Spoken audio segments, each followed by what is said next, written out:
Well, hello there. I'm Teresa Norton, and I want to welcome you to The View from Abroad. I'm the Broad, and this is the podcast where every week we take a look at a column that I wrote something like 30 years ago. And it ran in a Hong Kong newspaper every Saturday, and that was going on between 1993 and 2000. And each week I invite a guest to choose one of those columns, and then we have a chat about it. Why do we chat about it? Well, because it's a different world today than when I wrote those columns. And sometimes, what I had to say then feels still very right on and on target today. And some of it just clearly does not. So that's an interesting topic for us to dig into, I think. And my guest this week is a kind of a Renaissance man, actually. David McKirdy arrived by ship as a 4-year-old in Hong Kong in 1960.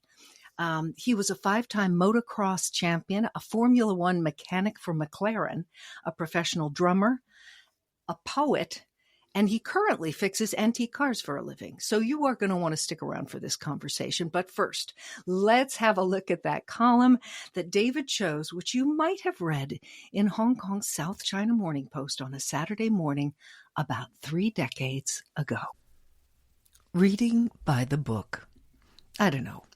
Maybe I'm nuts, but in spite of the musty smells and bent spines that come with old age, I'd still take a used book over a shiny new CD-ROM any day of the week. Don't get me wrong, I love browsing through Encarta, the interactive encyclopedia, and I've been known to spend hours in the Broderbund Playhouse, learning to tell time and feeding peanuts to animated squirrels. But when I'm told that someday soon books will be a thing of the past, that the next generation will do their reading sitting in front of a computer, I get a little panicky. My daughter can't curl up in bed with a bag of pretzels, a flashlight, and my Macintosh 660. And even if the computers of the future become the size of my hardbound annotated edition of Alice in Wonderland, nothing is more intimate and cozy than being read to. I called a friend who's leaving Hong Kong to thank her for the 2 heaping boxes of children's books she'd passed on to my kids. She told me when offering them that she simply could not throw away a book. Now, if there are any that really seem too young, I suppose you could let the children cut out the pictures if they were for a school project. She spoke as if they were deciding whether to donate her organs for medical research. I understood. My husband also hates throwing out books. To satisfy this particular obsession, I find myself paying a monthly fee to Santa Fe Storage to guard 7 boxes filled with tattered and torn paperbacks. I personally could live without paperback editions of all the colorful adventures of Travis McGee and a collection of books on the Vietnam War with titles like Mud in Our Eyes and Blood on Our Hands and Raging Eagles from Hell. Paperbacks I can bring myself to toss out, but if he had purchased that edition of Die You Gravy-Sucking Pigs in hardback, I'd be hard-pressed not to put it on a bookshelf. My appreciation of hardbound books can be traced back to the basement of my parents' home. On the shelf near my father's workbench sat the entire collection of Oz books dating from 1900 to 1938. Ozma of Oz, Tick-Tock of Oz, right through to the Silver Princess of Oz. When I was a little girl, I pulled these out and looked at the pictures and thought, someday after I finished reading all the Mary Poppins books and Little Women and all the stories about the Knights of the Round Table, someday I'll read all of these Oz books.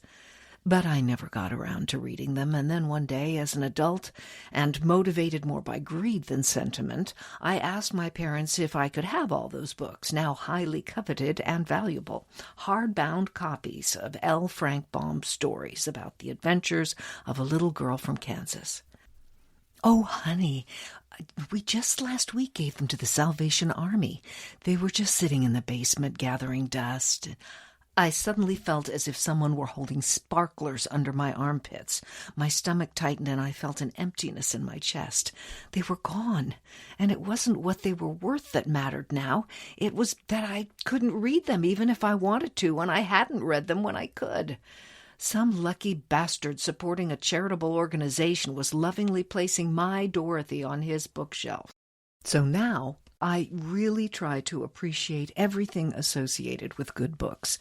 Browsing aimlessly through a well-stocked bookstore, making a cup of coffee to sip while I read, pulling out 100 Years of Solitude every 5 years and reading that intriguing opening line. Many years later, as he faced the firing squad, Colonel Aureliano was to remember that distant afternoon when his father took him to discover ice. I delight in the color and texture of the paper, the loosening of the binding, and the way a book will fall open to a passage often read, as if finding it again for you. Click and drag the menu versus rustle and turn a page?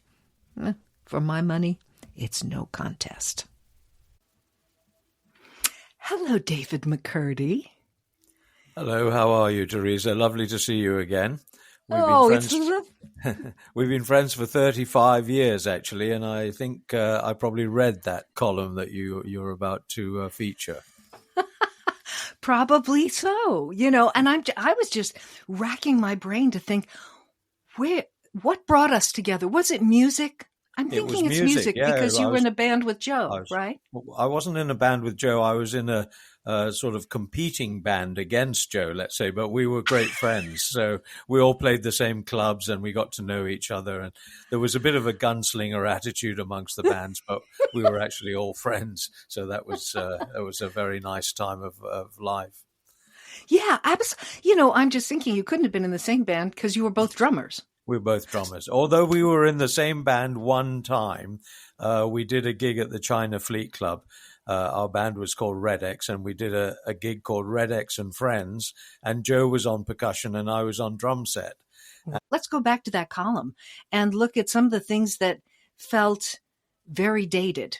I mean, I'm going to ask you, but the first three things that come to mind for me are the words CD-ROM, Encarta, and Macintosh 660. Yes, indeed. Well, of course, the very dated thing that crops up first is the notion of a physical book. I'm surrounded by physical books. Exactly. I'm very pleased to say that particular sort of art form hasn't disappeared at all. If anything, I think it's got stronger.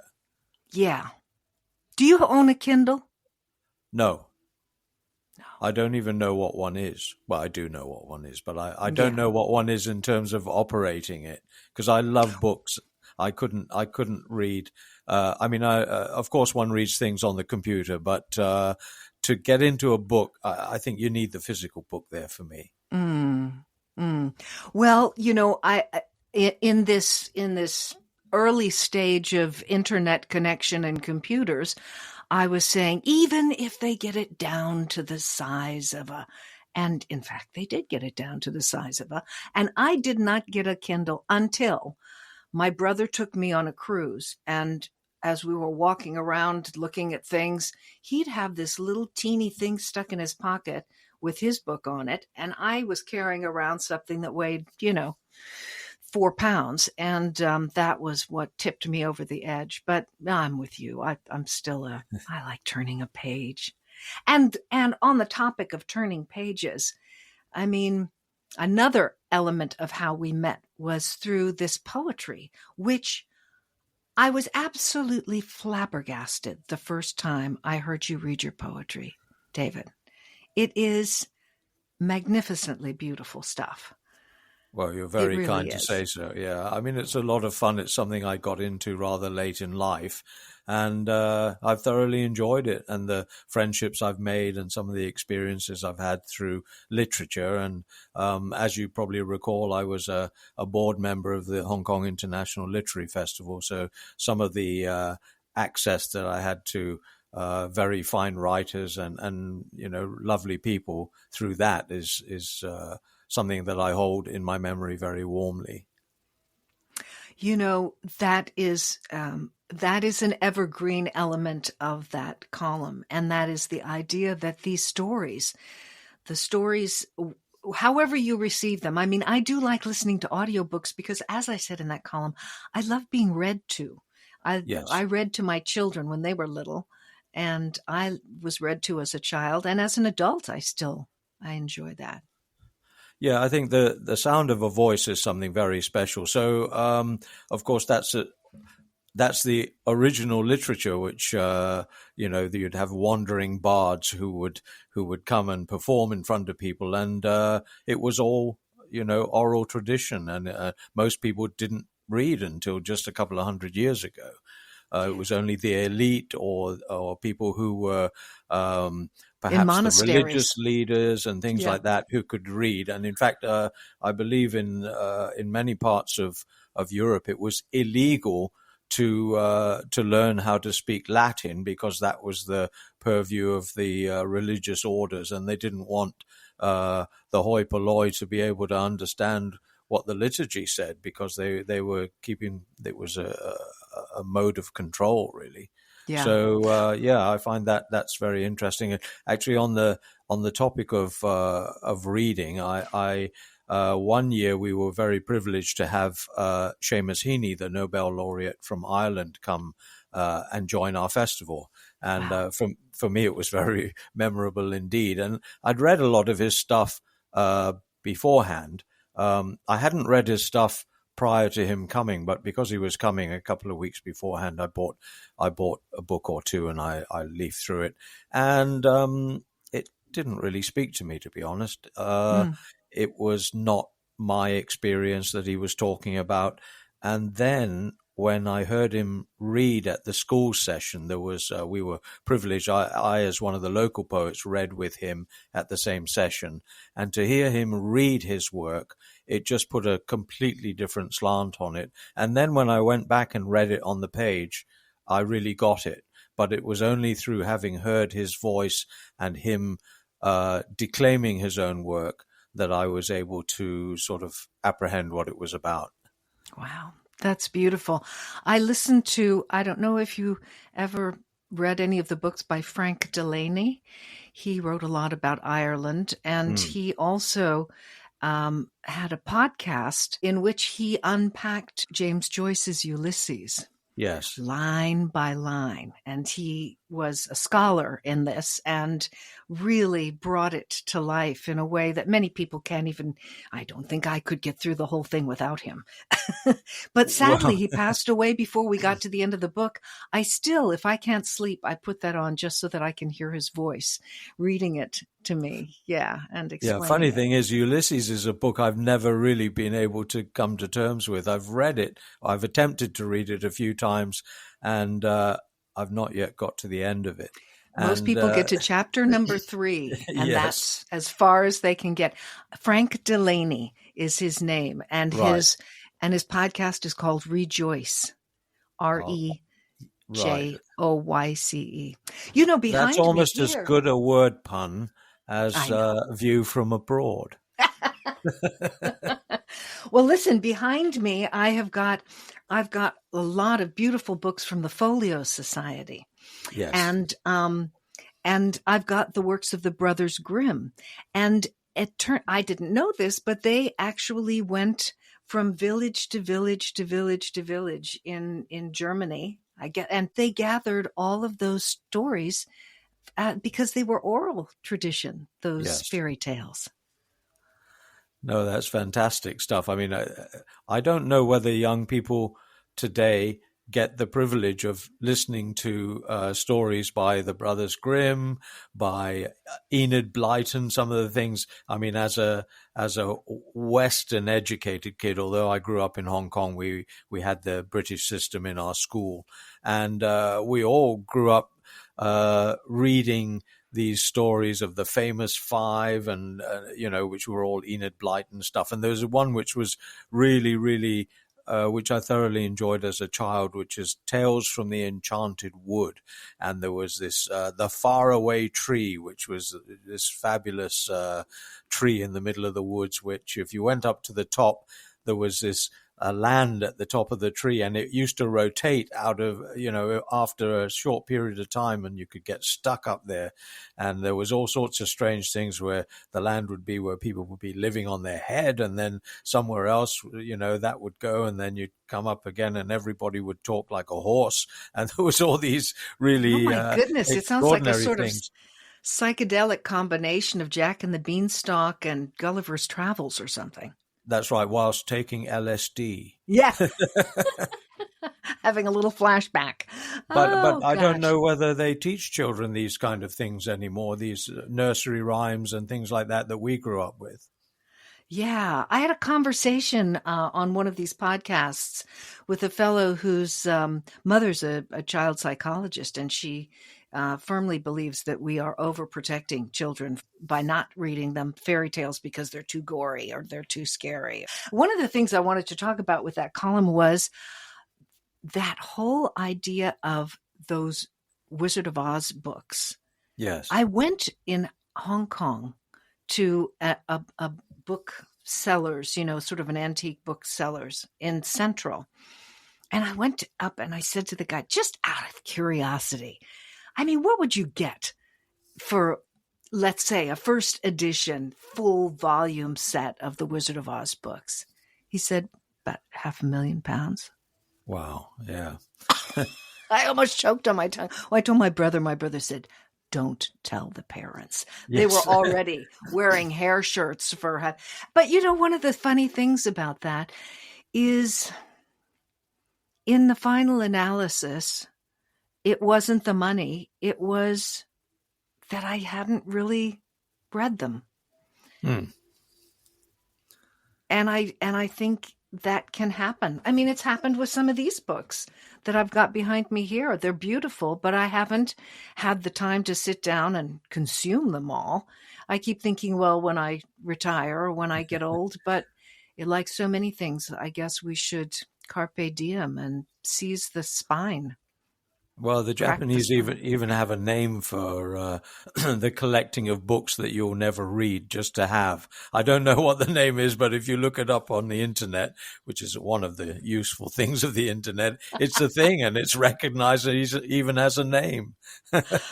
I will look that up.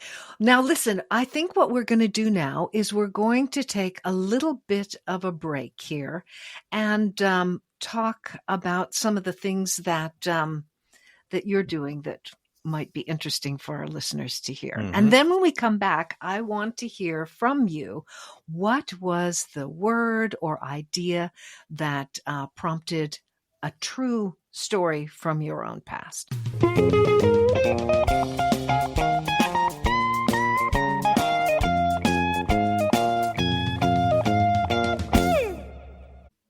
And we are back. So Dave McKirdy, my gosh, the number of things that you could talk about. But pick one to share with us in case people might be interested in getting a hold of you or looking at some of your poetry or whatever it is that you'd like to share with us. Well, I suppose what I should really talk about is my classic car activities. So I have my own business, which is a one-man band, and I'm repairing classic cars and maintaining classic cars. So that's a lot of fun, although sometimes very hard work. And I've seen pictures of you with these cars. I mean they're really antique. What's something you're working on now? I'm working on a 1934 Rolls-Royce Phantom 2. And it's a lovely old car. It's the model is called a Sedanka DeVille, which is a body shape. Looks like the sort of thing you'd expect to see Marlene Dietrich in the back of. And, it's so evocative of that sort of interwar period. But I also gave a talk at the Institute of Vocational Education 2 weeks ago, which was very daunting for me because they asked me to come and give a presentation about classic and vintage cars to some of their students, some being about 35. And I said, yeah, sure, no problem. And I borrowed one of my clients' cars, a 1926 Bentley. But the thing that they sort of sprung on me was that they wanted me to give the lecture in Cantonese, which was quite challenging for me. I always say that I can speak 57% Cantonese, but the breakdown is that 50% of Cantonese is swearing, which I speak 100% of, and then about 7% conversational. So it was quite a challenge to give the lecture in the 7% that I knew that didn't have the swearing. So that was very enjoyable, I have to say. It was challenging, but I mean, my Cantonese is also very situational because I'm always going and buying parts. I know the Chinese names for spark plugs and starter motors and all sorts of things. So I was able to hold my own. But that was an interesting experience, which I had, as I say, a couple of weeks ago. How do people get a hold of you for something like that? I mean, who comes to you? Is it somebody who's purchased something and it's, well, obviously, but what kind of people? Well, I look after cars for a hotel group that has about 7 vintage cars all around the world. So they send me to Tokyo to look after the car there. There's one in Shanghai. There's one in Paris. One in Hong Kong. There's one in London now. I probably won't look after the one in London because there's people there who can look after it. But so I look after those. There's a couple of private clients, but I mean, I'm not looking for any more clients because I have enough, and there's only one of me, and the cars that I have available. I have one client has 64 cars, so that if I worked on one car a day, it would take me 2 months to just change the oil on them. So, holy smokes. Do you ever have to drive these cars? Yes, all the time. I drive them more frequently than the people who own them because the great thing about classic cars is that if you don't use them, they deteriorate, and then you have to recommission them and clean them and do all sorts of stuff. If you do use them, they deteriorate, and then you have to adjust them and do other things to them. So if people use or don't use, they still need my services to keep the cars going. So typically I would drive any of the cars that are under my stewardship.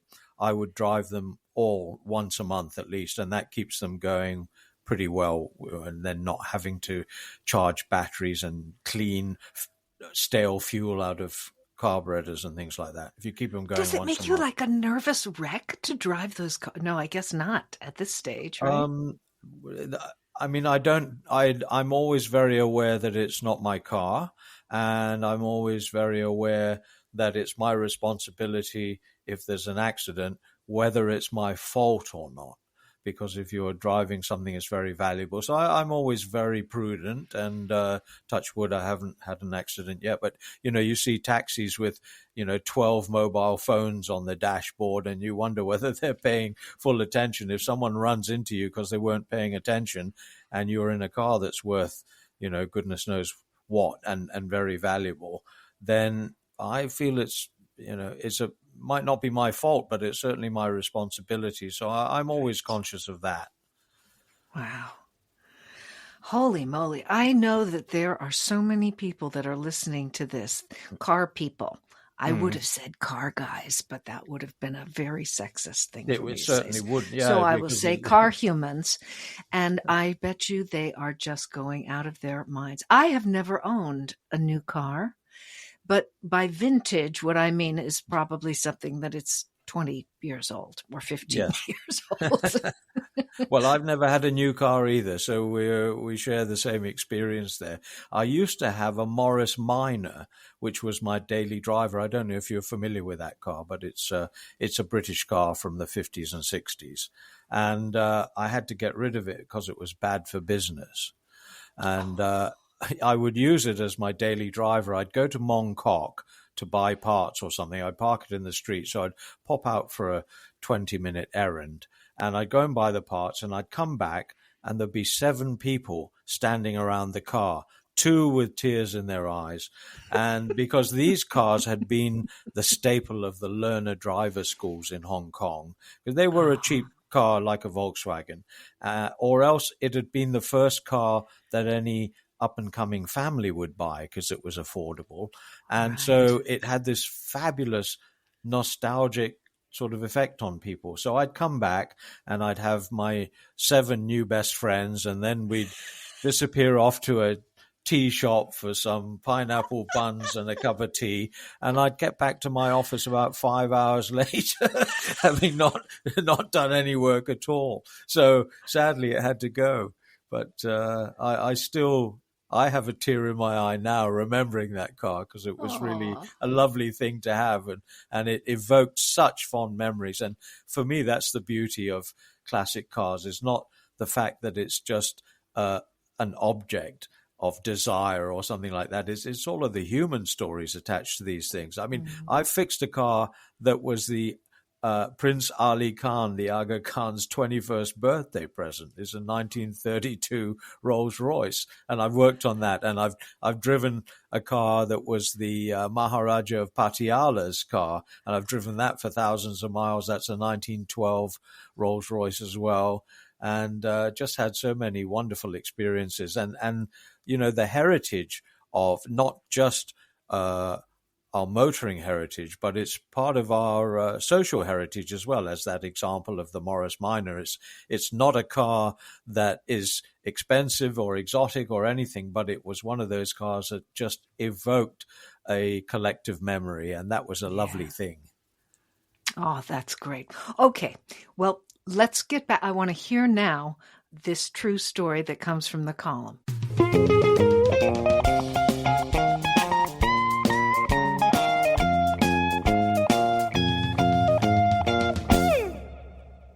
All right, David McKirdy.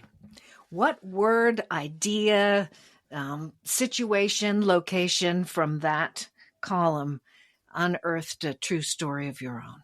I'll go back to my days when I was on the board of the Literary Festival, and when Seamus Heaney was in Hong Kong, and I had organized a reading which was called Rhyme Across Time.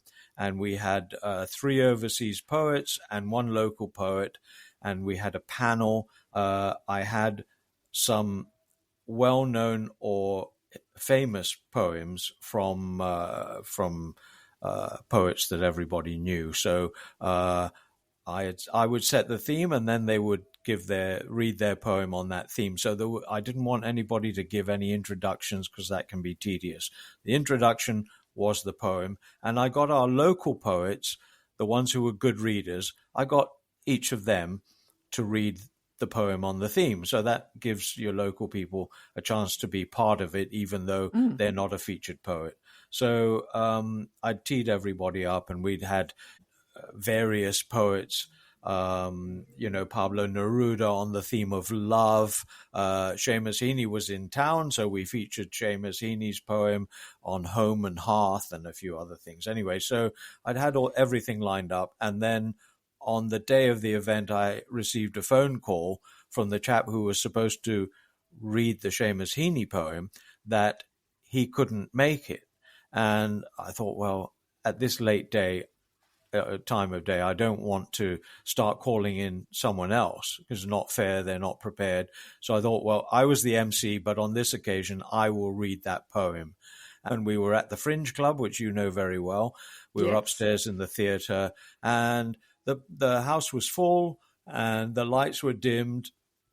And just before we started, the door opened, and this white-haired figure walks into the room, and it's Seamus Heaney.